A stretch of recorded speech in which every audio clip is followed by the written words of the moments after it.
I'm gonna murder some wild cards tomorrow night. Anyway, Yep. Well, hello, RP people, and welcome back to the very first live recording of Role Playing as Smart People. My name is Santa, in case nobody out there knows who I am, but considering we have two people in the thing, I'm pretty sure they both know us. I'd like to thank Scott for joining me today. And we are here to talk about his upcoming game, or his game that's currently on Kickstarter. So, hello, Scott. hello. How are you? Good to meet you, Good to meet you. Nice seeing stranger. you. Stranger, never met, unbiased interview. Un- unbiased interview. No, Um, it's going well. It's awesome. oh, that's good. That's good. So as I was saying, you currently have a Kickstarter called Black Sun Dawning. For anyone Hmm. who may be listening to this in the future, he also has Task Force Raven, and yeah.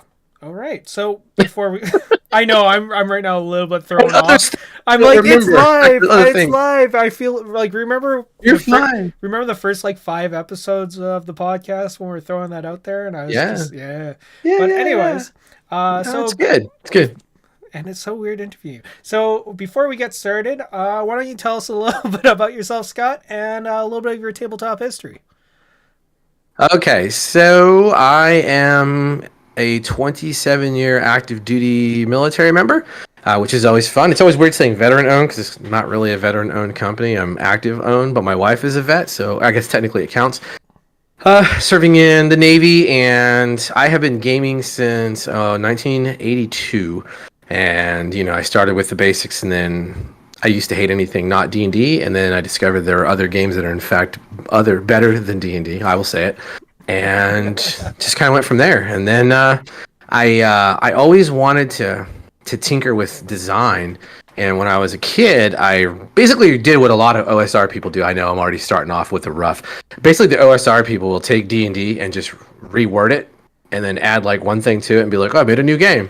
And that's kind of what I did. I did that at 8, and it was like, I'm gonna call it Skullduggery, and because I'm clever, and I just watched the movie Skullduggery, and if you haven't seen it, it's a movie worth watching.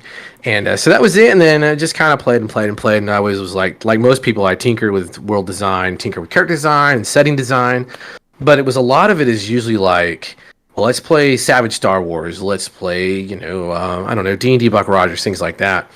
And then I really wanted to write a game that was a fantasy oriented, kind of based on D20 rules, but I wanted certain parameters where magic mattered and combat was actually lethal, and what your choices mattered. So I kind of wanted Rollmaster in a D&D format to where the things you chose mattered for your character, and if you didn't choose them, that's no one's fault but yours. Mm-hmm. And yeah, I did that. I wrote that document for about, I don't know, 6 years. And it just, like most people, is like, well, ugh. And then I watched the Eat Your Ashes video that I talk about. I was laying on the couch one morning at like 4:30, and I just saw the Up to My Knees channel had that video up, and I was like, what does Eat Your Ashes mean? And it just goes through. It's like, just do everything you can and put it out in the universe and create, and something is going to stick with you and go forward. And yeah, like I said, I turned that around. I got up, started writing, and by that afternoon, I had, almost a very rough alpha script, and then just it's gone off from there. And then I became an ace for Savage Worlds for Pinnacle on a premise that I haven't fulfilled yet. But you don't have to. I'm not committed to that. They just wanted to see that I knew what the hell I was talking about and how I can design, and that was it. And then I just started doing Savage World stuff. Nice. I felt long-winded, but yeah. It was good. It was good. It was good. So now with your current Kickstarter, which congratulations on the fact that it already went through day one too, right? Thank you.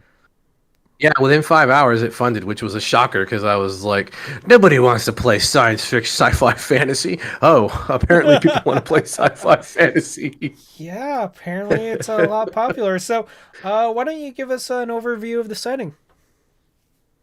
Okay, so there are a group of wizards called Jedi. No, I'm just kidding. Oh God. Okay, taken down. Copy straight. Disney. No, Disney. no. Oh no, they're coming. So Black Sun Dawning came up because I always had an issue with sci-fi as a genre, And I wasn't really sure why, because I'm like, I love Star Wars and I love sci-fi movies and whatnot. And then I realized, like, well, let me try something new because there's not, in Savage Worlds at least, um, there's not really a sci-fi fantasy setting in Savage Worlds. There are, like, most people will do like Star Wars does. Like, Star Wars is space opera with some sci-fi fantasy elements to it, right? It just is. You have magic. But your magic is very limited and it's mysterious and it's only used by this group of people. And that is not what I wanted. I looked at Eberron as one of my favorite settings, and I was like, okay, well, what would Eberron look in space? But I don't want it to look medieval because that's also not going to be a draw. So I wanted to build an amalgam of what if the technology was built on magical principles, but it's still technology and it's tech, but when you use it, it's still detectable with magical auras and essences, and there are, you saw some of the manuscript of how, especially how how weaponry works. There are times when, because you're dealing with forces of nature and supernature that you don't understand completely, the fantasy really sings in it because with like the blasters, they're blaster pistols or rifles, but then if you roll a second raise, that becomes an elemental effect, essentially is added to that blaster bolt. So not only are you putting a blaster bolt through someone, you might catch them on fire or put a lightning shroud around them or hit them with necrotizing bile and things like that, right? It's a random event where the universe uncorks itself and says, oh, well, I'm going to step in because you have basically 3D printed this tech and you've messed with forces that you don't really comprehend. So that's Black Sun Dawn. And so I was like, okay, well, I got the idea of getting the technology and the magic together, and it's definitely pure, tech magic. Mm-hmm. But like I said, it's not Eberron where there's no elemental ships or anything, but like there's enough to it where it's like, oh, I recognize this is science, this is space fantasy. And then I think from there, the next big step was making space travel fun and dangerous, and then making the ships just as amazing in the tech magic as anything else. Because, like I said, I didn't want Eberron, I didn't want Spelljammer, but I wanted like an amalgam of the two, and just kept going from there. And then, I didn't put it on Earth. It's set in a galaxy, who knows, far away. And then it's ruled by an empire, but it's not an empire like you think. It's this group of humans, they vanished at one point, and when they came back with a vengeance, and they came back changed. They're essentially, the Revenants are essentially Dhampir. And so you've got this vampiric kin race who rules a goddamn empire with an iron fist, and they're not immune from the fact that they will just rain death upon you from their like tower ships that hover in orbit over all the primary worlds. But that's really kind of Black Sun Dawning is. It gives you a very unique setting that blends magic and technology perfectly together. Well, not perfectly. I mean, you've read more of the manuscript than any other human being has outside of people playtesting it. I got playtesters, and I've got other people who have seen the character side of it, but you've gotten the full gamut. The one thing that I was blown away with, and might be jumping the gun a little bit on here, is sometimes when you get setting books and everything like that, you find that there's some edges, some hindrances that are kind of added in. But when I was looking at the list, you have a full-blown new set of edges, a bunch of new hindrances. I was blown away with how much you've actually added into it. Was that hopefully it's not too much? Was that planned, or did it kind of just come in? And no, I think it's great. It's fantastic.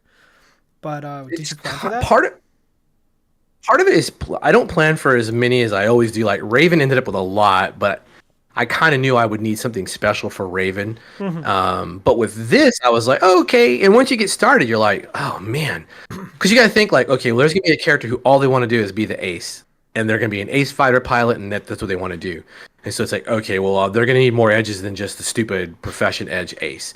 So then you got to make some aces for someone who wants to fly, spaceships and do it well.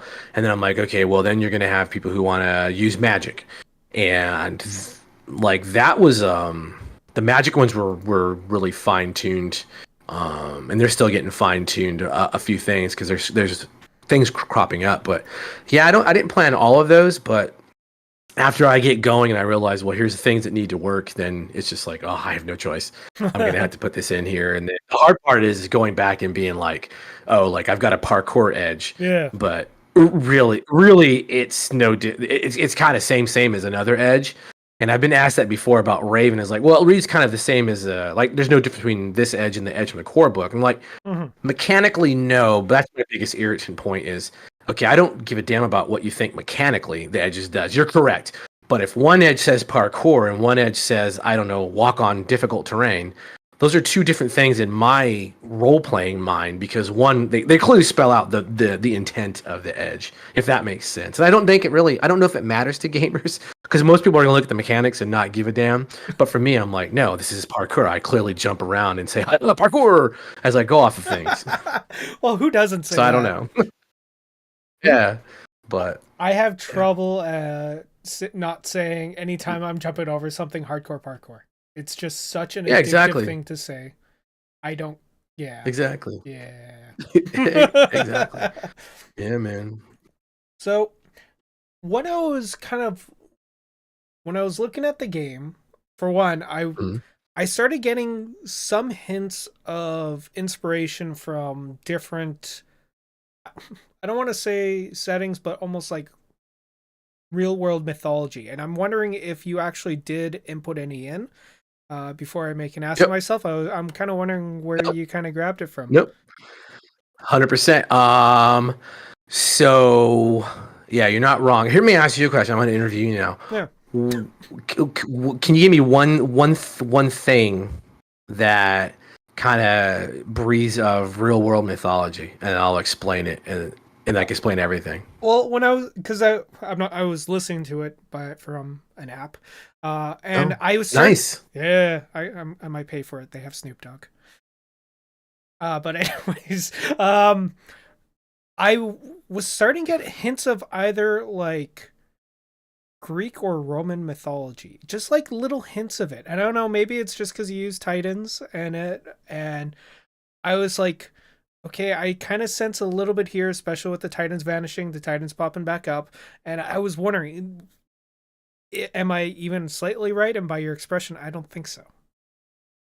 No, you're close, right? So that's the wonderful thing about being a nerd who studied anthropology and then linguistics and being a professional linguist, is you learn to go beyond like base things. And so, yes, like the Genadzi are from Arabic mythology, and I pulled that in there. And then the Titans and a few other things they're designed after like Proto-Indo-European mythology, and some of the creation and how things give out. I wanted to pull that in and say, okay, well, what if that was spaceships, and what if that was very powerful sorcerers who were doing these things, and that's and let that bleed down. So there's not really there's not really a mythology to the setting at all. There's nothing. There's one arcane background that is considered miracles. Yeah. And they're sort of weird. Rich was the one he was like, oh my god, I love this, because they're the Hierophants. And like people ask him, like, just think about what a space druid would be like, who worships the stars as living creatures, and go from there. That's a good start. But yeah, you're not wrong, right? So yeah, I take a very 100,000 foot view when I do world building and design. And so yeah, you're not wrong.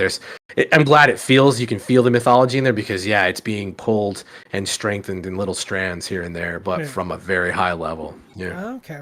Yeah. I the reason why I was thinking like, I heard the word Titans and I was kind of listening to all the stuff, and I was like, you know what? It could potentially be almost like a play on that. You mentioned magic.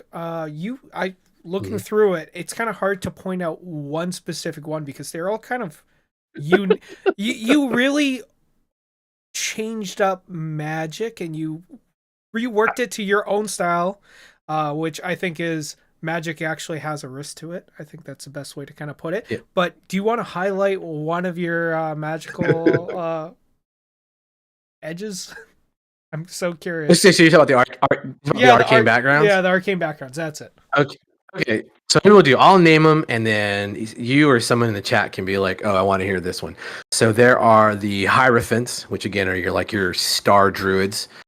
There are the sorcerers, but the sorcery arcane background is designed around brutality of magic and the punishment of others, and forcing the summoning allies to do your bidding, kind of thing. And then there are the remnants, which are you're born with an arcane ability, but you best not let anyone know that you have that arcane ability, because you're only, it's written in your DNA, unfortunately, because you're somewhere down your line. Your family was part of the old eugenics experiments that were conducted at one time and then banned. And then there are the tech mages, which are, if you think like like a space artificer or a space tinkerer, that's them, but they're very much around creating the tech. Without that arcane background, you don't have any of the tech in the setting.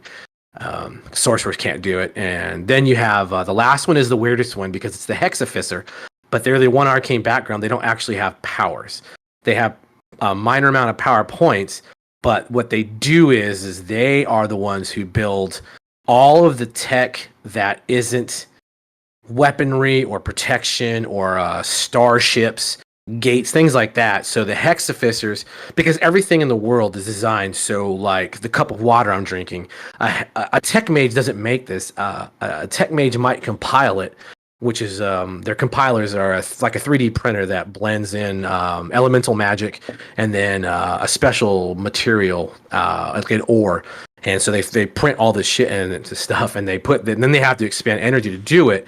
But at the end of the day, you just have a drinking glass that has this slight aura to it, but a Hexafister can imbue it either with like, hey, the glass of water always stays clean, right? Because that would be important in society, right? Because you're not going to change the vanity of peoples.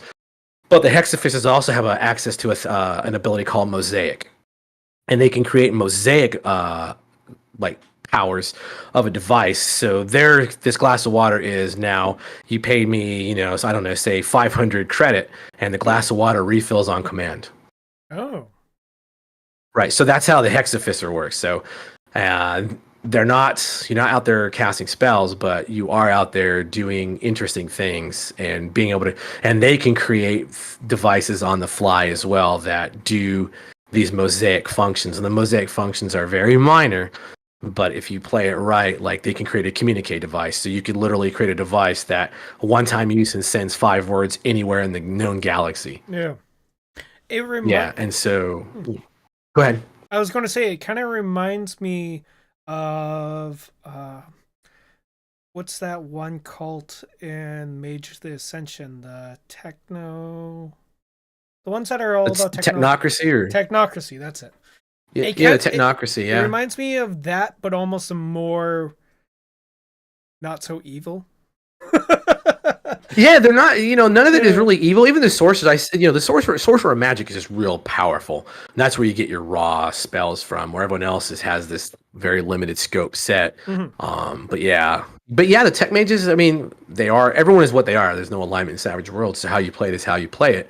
But yeah, their intent is just, we make civilization better, because between us and the sorcerers that sometimes have the access to the powers that we don't have, and that's where you really see the blending of the system, because a tech mage can't create something that they don't have access to a power, because everything requires certain powers. And so that's where they might need a sorcerer, and that's why I created the in the Empire you have the sodalities, and the sodalities are like a guild system, and they control, hey, you're gonna work together. Well, we're not going to work together. Okay, well, one of the 13 houses of the Revenants is going to come down on you, and they're going to come down hard, and they're going to send a battalion of Lost on you, and it's not going to be pleasant. So you can either work together, or we can eradicate the entire area that you actually work in. Because the Revenants just don't play games. They don't have time for this. They have an empire to run that spans 37 sectors and innumerable systems that are in those sectors, So I'm kind of getting... So, oh, go ahead. Okay. was gonna say. So, I mean, you asked about the arcane background. Is there one of those you'd like me to expand upon, or is that good enough? Of just like here's the differences in all of them. Honestly, I think like your explanation was actually really, really well done, Okay. and it's kind of hard to think if one of the viewers, Rich or Truggy, if Yeah. you've want to hear any of them, let me know. 3, 2, 1. Okay. Whatever. We don't. No. Like it's really cool. But it sounds like you almost have the universe that you created. You could tell it's a very imperfect universe, and there's almost like some seeds of resistance or rebellion or authoritarianism that are kind of built into it. Was that like one of your intentions when you first started designing the setting, or did it kind of just come as you were going? Yeah, I wanted to do the setting to where there would be. I wanted to be able to let people play however they wanted because I don't want to just lock you into like Star Wars or Battlestar Galactica. Yeah. So yeah, I always knew there'd have to be these like weird moments that would people look at and be like, "Oh man, this is kind of brutal," but here's do we want to fight against it? Mm. And like the uplifted species is fairly unique. I've never seen it done that way in Savage Worlds at all. I've never seen it done that way in a lot of games. So for people listening, the uplifted is a species that they were genetically created by the Titans in the ancient days, and they served the Titans as thralls. And then the Titans also had summoned the Genadzi to be super soldiers. And so you have the Titans on top, believing they're living gods. You had the Genadzi as these super soldiers who are able to wield magic at a moment's notice. And then you have the humans around them as like your chattel and just like, hey, we're going with the land. And then they had to create these uplifted, which were the hardcore toilers. And, then there was the uplifted revolt and with the Revenants coming in and creating it. Yeah, there's that moment. And so the uplifted, when you make an uplifted, you get choices. I don't like your uplifted has a natural weapon, but you get to choose one of the natural weapons, and there's all these little categories of things, and you choose hindrances, and you choose strengths, and you choose genetic disciplines. And as you're making your uplifted, no uplifted will look the same in the game. So you can have a whole party of uplifted, and none of them will be similar designed unless they all chose to do that. And I wanted to create that randomness of like, here's this thrall species that were able to rise up, and now they're still considered non-citizens, but now you've got this opportunity for rebellion. And then with the galaxy being imperfect, because in this book, and you saw, I'm only detailing the primary worlds of each of the major groups, and that's not even detail because I don't believe in telling you, well, this world has to be this way. I want to give people enough information to say, well, here's the system, here's how it plays out, here's who runs the system, here's where here's where the main world is. Go for it. And here's the seeds of rebellion that are sprinkled throughout this galaxy. And because you can't predict travel time, now you have a bigger problem on your hands. And that creates a lot of fun for people because now there's another way to play the game as couriers. But you still have to deal with, if we want to go to a war, I don't know when my battle fleet shows up precisely. There's just no way of doing it. Yeah. Right? So, yeah.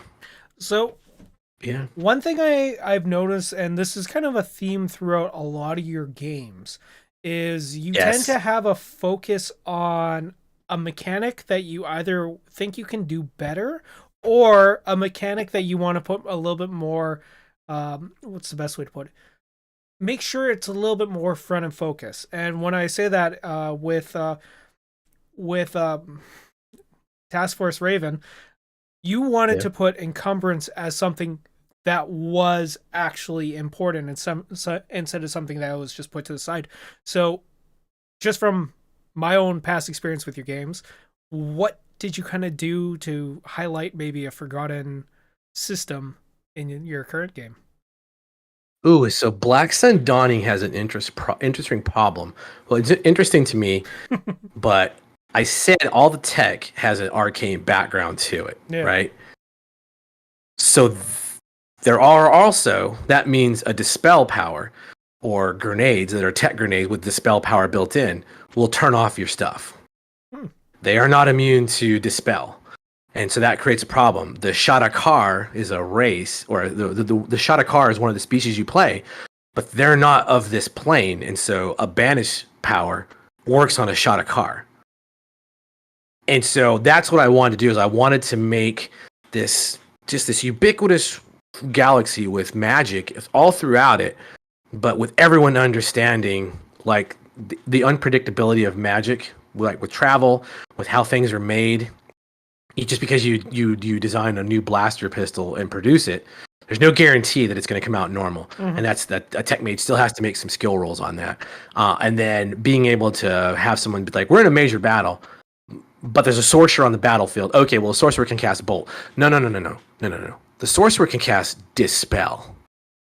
And now we're shutting down your power armor, because your power armor is magic.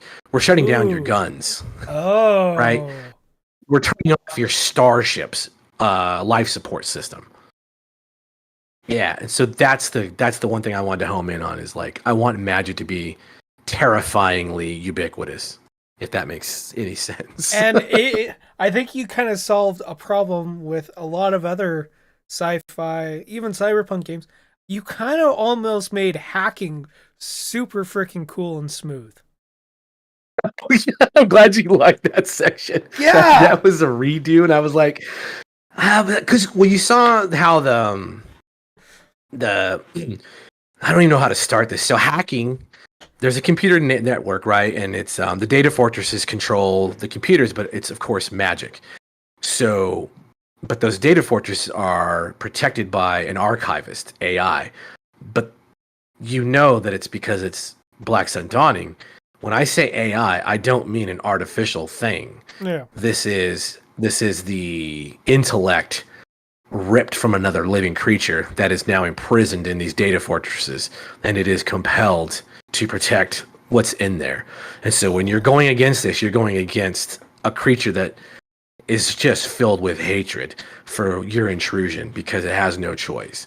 And the same thing is for the starships, because they're called vassals. The vassals are living, sort of, but like, to make the vassal obedient and to do what you wanted to do, the tech mages build it, but the sorcerers are the ones, they rip out the soul and the intellect. And so that's how you get your consular, and your consular serves as basically a hologram that is also alive and is a part of the ship, but can never reconnect to it.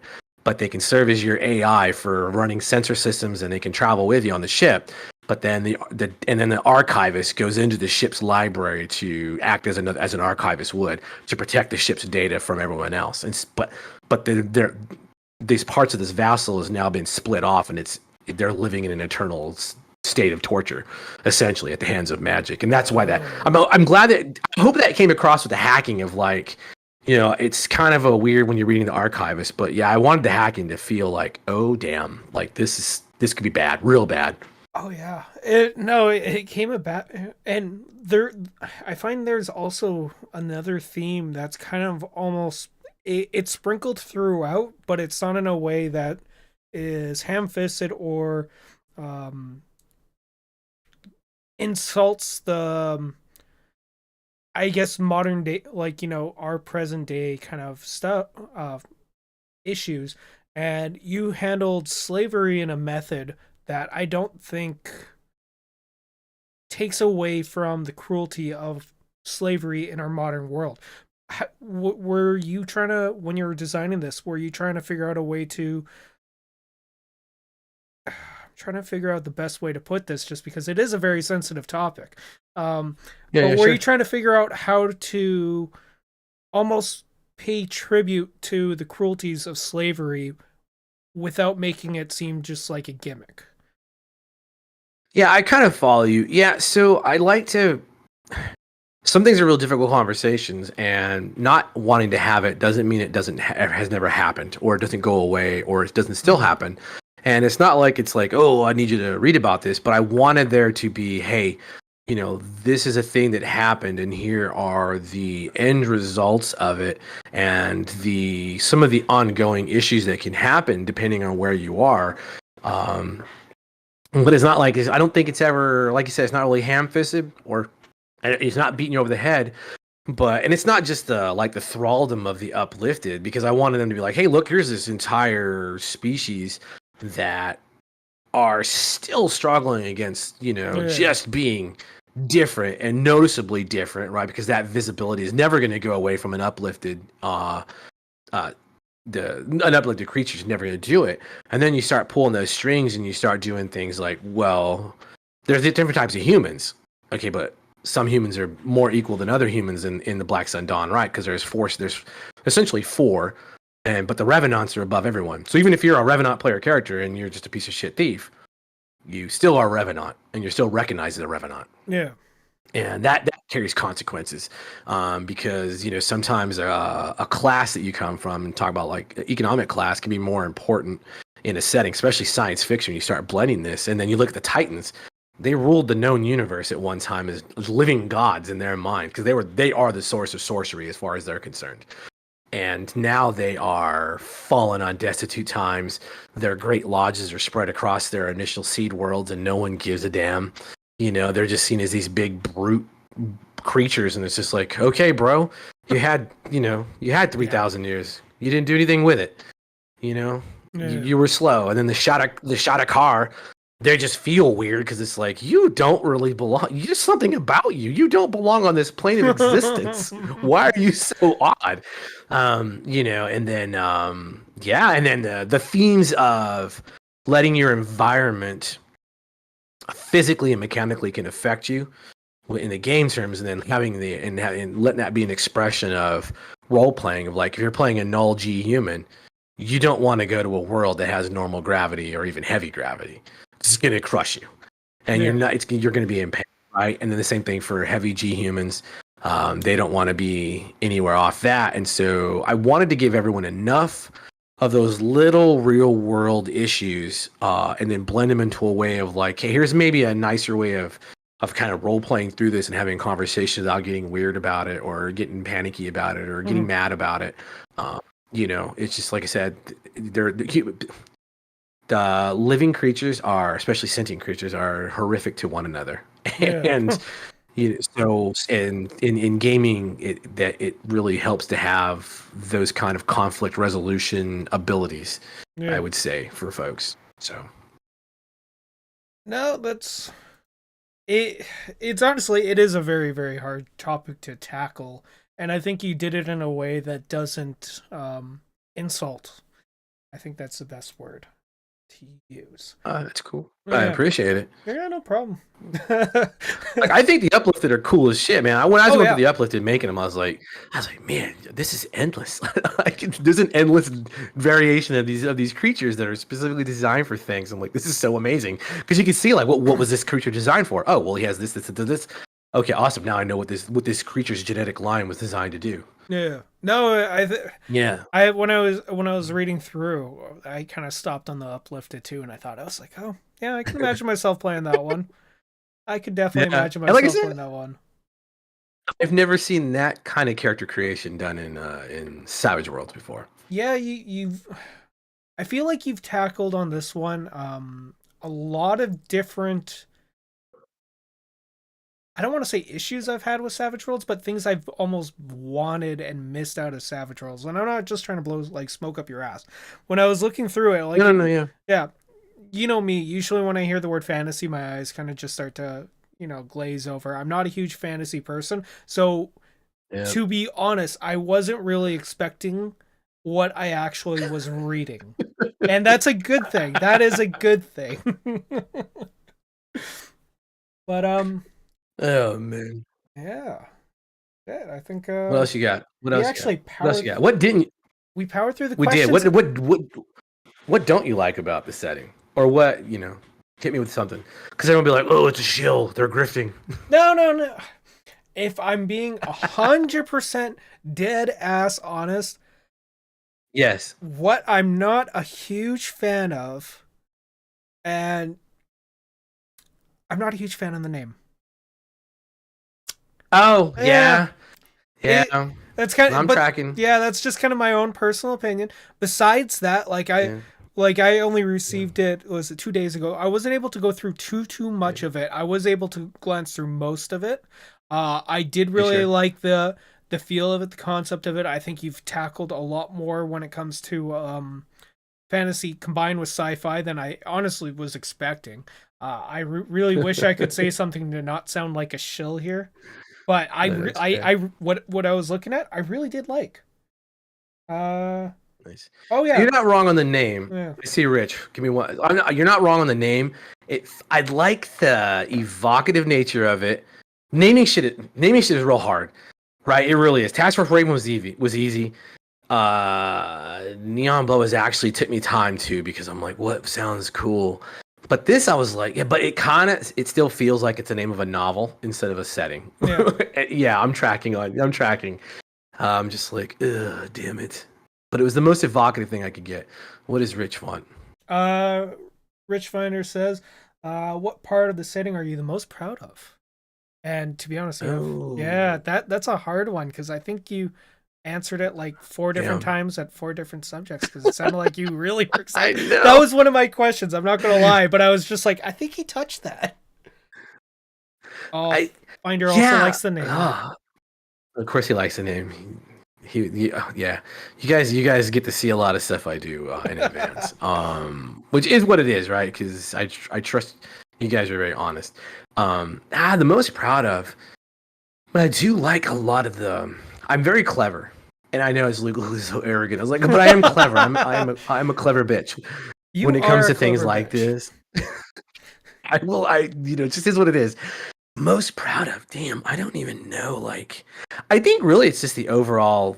I think I got sci-fi fantasy blended to a very good degree where you're in spaceships, but you also know you're still using magic and it's all around you. And I think that's harder to do than I thought it was going to be, actually. Because when it first started, it was not like this. It was like every other nonsensical setting of like, oh, we got spaceships. Oh, and they use a warp drive that just happens to do this, so it's magic.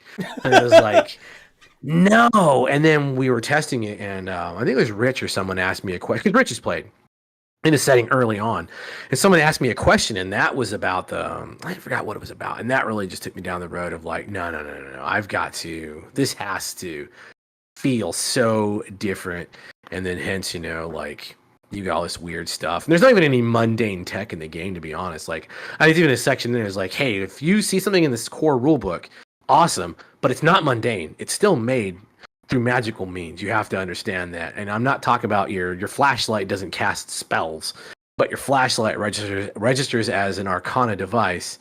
And if you have a hexafister who enhances it with mosaics, then it might do something neat. It might have the defend mosaic on it, and it might send shocking things to people and things like that. But yeah, man, blending the sci-fi fantasy was a lot more difficult than I thought it would be. Yeah, it's like it's dumb because it does sound easy, but at the same time, I 100% get what you mean because it's one of those things like if you look at Star Wars, like most of the shit is just technology, and then there's a little bit Yep. of magic sprinkled in. While Yeah. yours, it seems like it's a more integrated with everyday life. Truggy Yeah. Trug has asked you a question. It is, are there any things like illithids or beholders in the setting pulling strings or running organizations or plots and competing for dominion in the setting? He also said that he's sorry he missed 20 minutes, so he may have missed that. That's okay. I think the Revenants, which are playable, that was actually one of the questions I got from both playtest groups that are outside my control. They're like, hey, we're just making sure, did you mean for these to be playable? They're not powerful. They just, you realize you're playing a Dhampir or, half vampires, and it's like, I don't understand. So yeah, there are the major Imperial people are the Revenants, but they're not big in number. But they have utter loyalty. They have utter control. They are led by a being that no one's really sure how many beings there are. It might be a council. They call it the Godhead. And so these Revenants, but they are they're brutal, but they're behind a lot because the houses are sort of like Game of Thrones, if you really want to think about it. So they're all plotting against one another. None of them will ever rule the galaxy, but they all need favor. And so I outlined some of the stuff all the way down of like down to a planetary level of just the courtesans. Hmm. Here's how important all of this is. And then, like I said, you've got the Revenant main ships are these like flying towers. Essentially, they're called reliquaries. Is what they refer to their tower ships, and it just hovers over a world, and they will conduct what they call a strike, and they just drop tech magic, like dispel, like tungsten rods that are enhanced with smite, dispel, blast, burst. Everything you could think of is in this tungsten rod flying through the atmosphere and dropping onto a world and conducting these massive strike, shutting down technology, shutting down magic, shutting down everything on the world, and then they'll just glass it through witchcraft and then move on. But That yeah, I think that's the big one. And go ahead. Sorry. Oh, I was going to say, I think it's kind of really neat because you've actually made in a lot of games, the big villains, like the villain type styles, you can never play as them, but you've actually made them still playable and almost like they're not like a resistance, but showing that there's always two sides, and just because in general a lot of them are bad and evil doesn't mean that all of them are. But Yeah, and yeah, it's up to you if you decide, because they can't be exposed to sunlight. That's a real thing. There's a mechanic in there.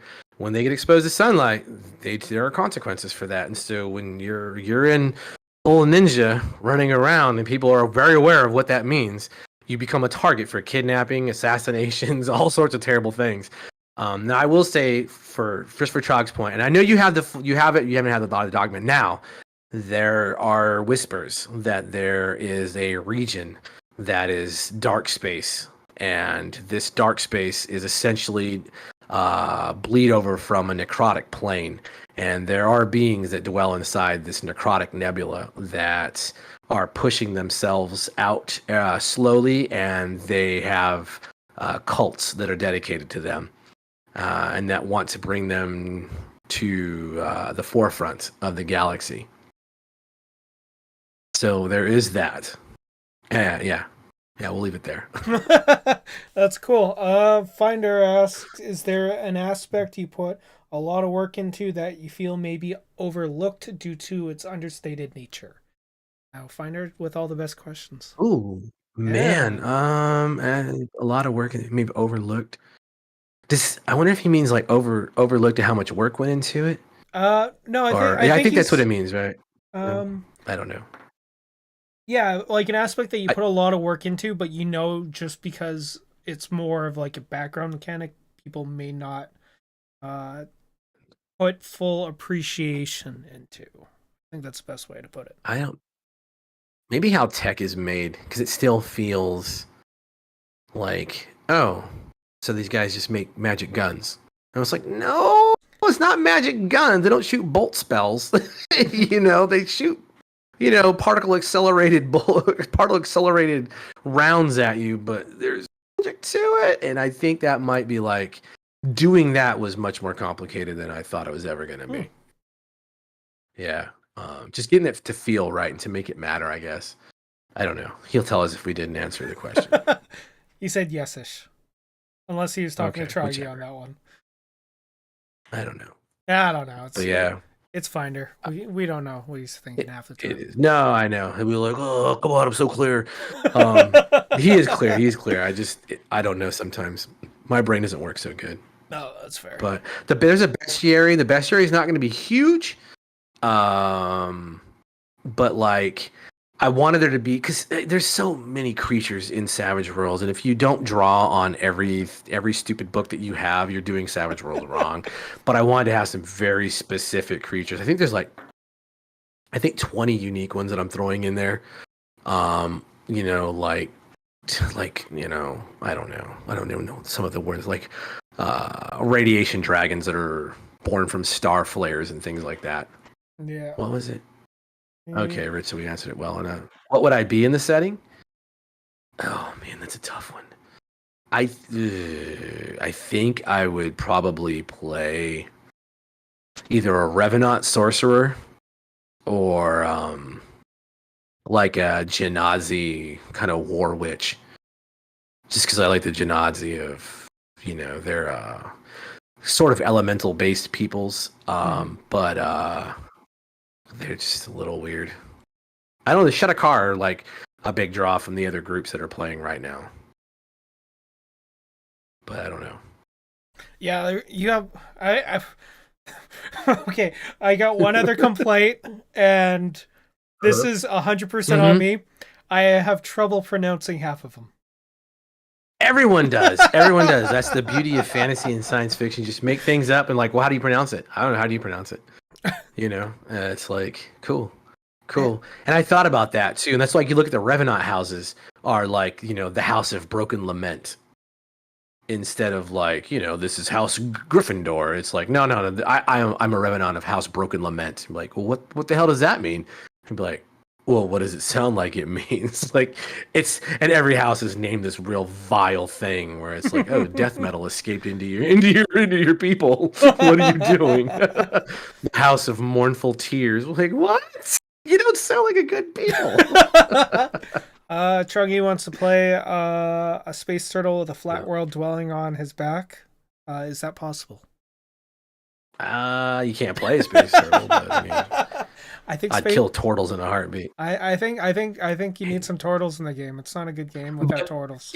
But to his point, you could play a vassal like size 60 because they're like the size of a Star Destroyer, the Death Star, and so you could literally actually play a vassal and have your consular and your archivist represent the things you can do. Because we didn't talk about this. So starships also have their own abilities. They're not just a dumb ship. So the starships are built. They're born, they're fused, they're made. Their soul and their intellect are ripped out and kind of captured and placed. But they also have ability to have hard points put on them, and part of those hard points are also they are like hex points basically. So your vassal, like Rich and them, they had a very rich Titan, her shuttle. They found it and they stole it, and her shuttle had a rail gun attached to it, but it also had it had torpedoes, but these torpedoes were just trappings for the bolt power. Yeah. And so you can actually apply powers to your vassals, and they're for close-in weapons and close-in combat needs on a vassal. Yeah. Cool. So you could do the space turtle thing, if you really wanted to. I don't see why not. Shit. Yeah. Any interesting mechanics I had to come up with for the setting? I think it was the most interesting one that I had to come up with was making like I talked about if you don't play Savage Worlds, it might not make sense. But in Savage Worlds, you roll your attack roll. If you roll a success, and if you roll 4 points more, you get a raise, and that raise gives you extra damage. But your dice can explode way past that, so you could roll subsequent raises. And normally in combat in Savage Worlds, extra raises don't do anything anymore. They just one raise and you're good. You have extra damage. But I was like, okay, well, we have all this weird tech that uses for combat, and what would be I wanted to make combat like, oh, this needs to be like chaos and like it's not just about numbers and death. It's about, oh my god, the battlefield is completely different now because our sorcerer just had necromantic aberrant bile erupt from her chest. And so it was like, okay, well, let's make a second raise.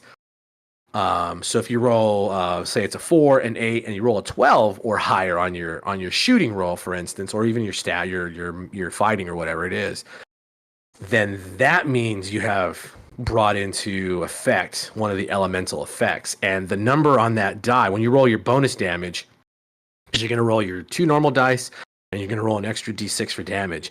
And the number you roll on that extra bonus die, that's on a chart and determines what you bring about, what you summon with your attack. And it's always random. And so, if you ace that, you roll again. You roll until you stop on a number 1 through 5, and then it has like this does this. So like the Shroud Lightning, it summons them. Essentially, you're talking about the Twilight Realm and the Prime Material plane come into confluence for a brief moment, and the shroud that it covers the Twilight Realm erupts onto the target, and now they're stunned and distracted until they're into their next turn.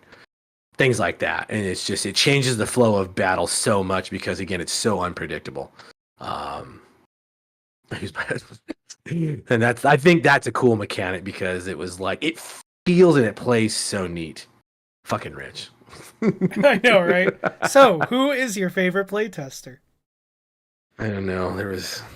We had I know. You don't have Watch him in chat. I no, there is the very clever player we had.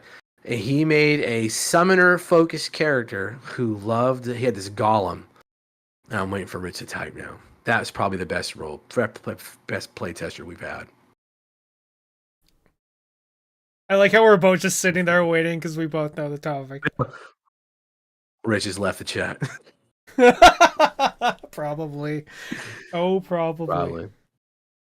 It is what it is. Yeah. But yeah, and then I don't know. I just beefed up some smaller mechanics, but that making the combat magical and random really paved the way. And then kind of getting rid of the idea of EMPs. I was like, I don't need EMPs. I need grenades and so grenades that do dispel or dispel power mattering on the battlefield. Yeah. Where okay, I got to get rid of we got to get rid of the sorcerer right now. And then the Hierophants also have when they do things a little bit different. But at first, people thought they were too powerful. But I'm like, well, when someone finds out your ass is a Hierophant, you're put to death. So yeah, there are no courts. There's nothing. If your ass walks through a metal detector to spaceport, metal detector, and that detect arcana goes off because that's how ubiquitous magic is. They're obviously going to be scanning for everything you have on you, and it goes off, and it's like, oh, the identify portion of this says you cast divine magic. Well, no one casts divine magic because that's heresy. Yeah, the null magic grenade is real. The grenades, when you buy them, you pick there's like 4 or 5 different grenade types you can purchase. But you can pay extra to have extra types put into the grenade, so you can actually switch through like a frag grenade, a thermal grenade, a screen grenade for covering yourself, and like a smoke grenade, magical EMP. You can just keep adding those. The more you're willing to pay, and it's not cheap, but if you're willing to do it, yeah, you can just have your grenades like, nope, I need a dispel grenade. Out it goes.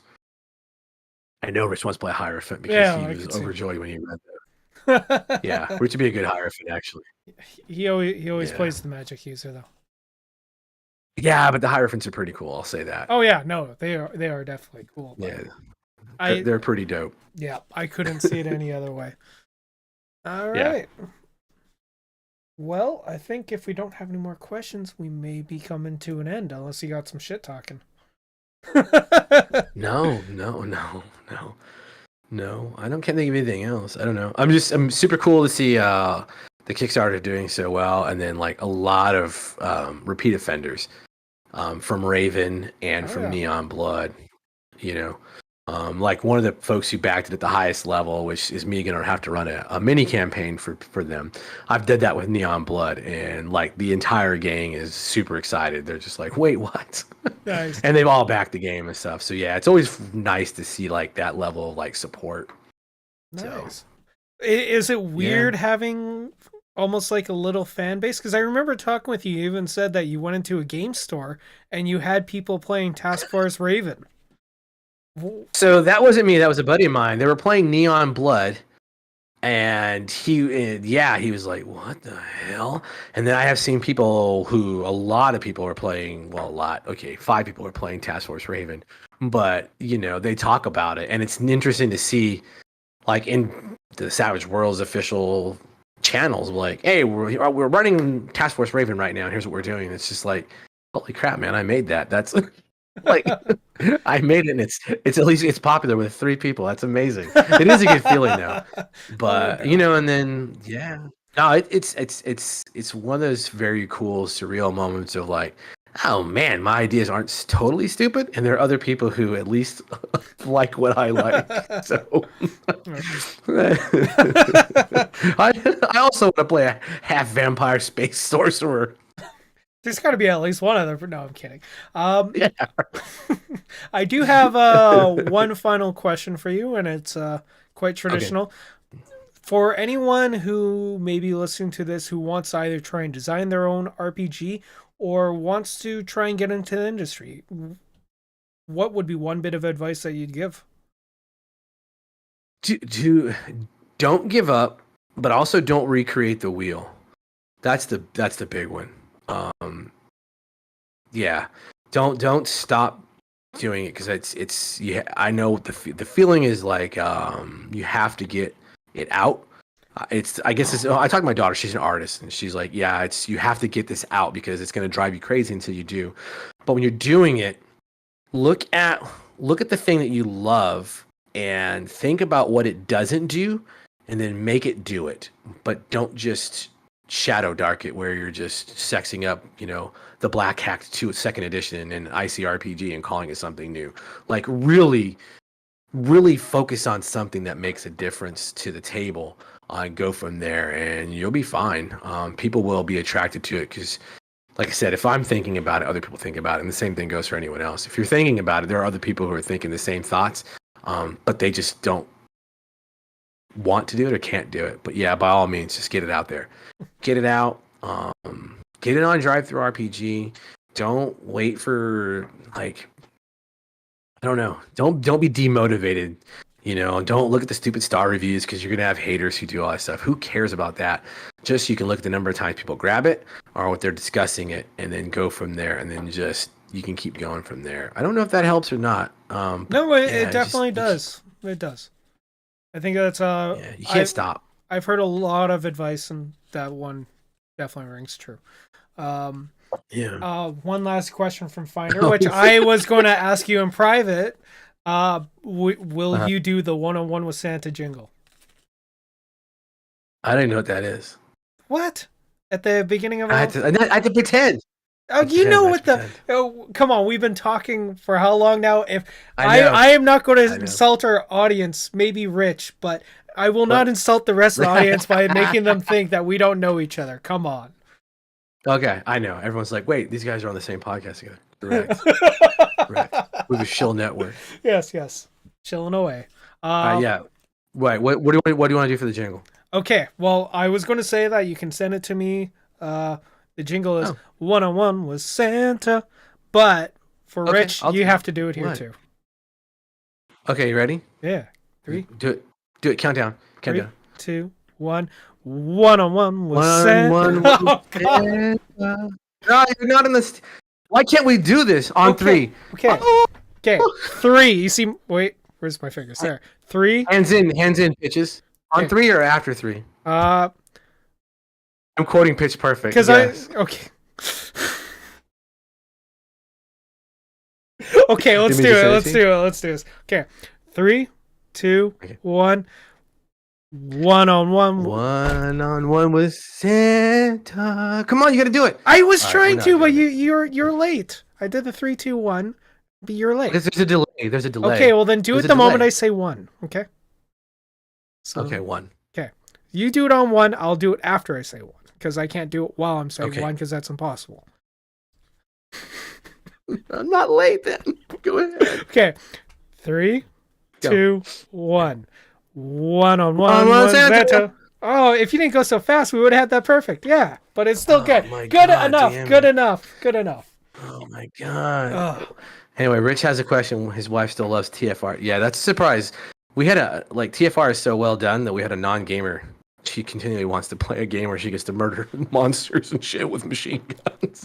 I honestly, when you ran that, I know we're talking about a different game now, but when you ran TFR, we were doing it with Suede after you switched it because originally it was on PBTA. You had it originally, or it was that was the original. Yeah, Part of the Apocalypse. And then we did it with the Suede version. And when we were just doing that one session, I was like thinking, I could play more of this too.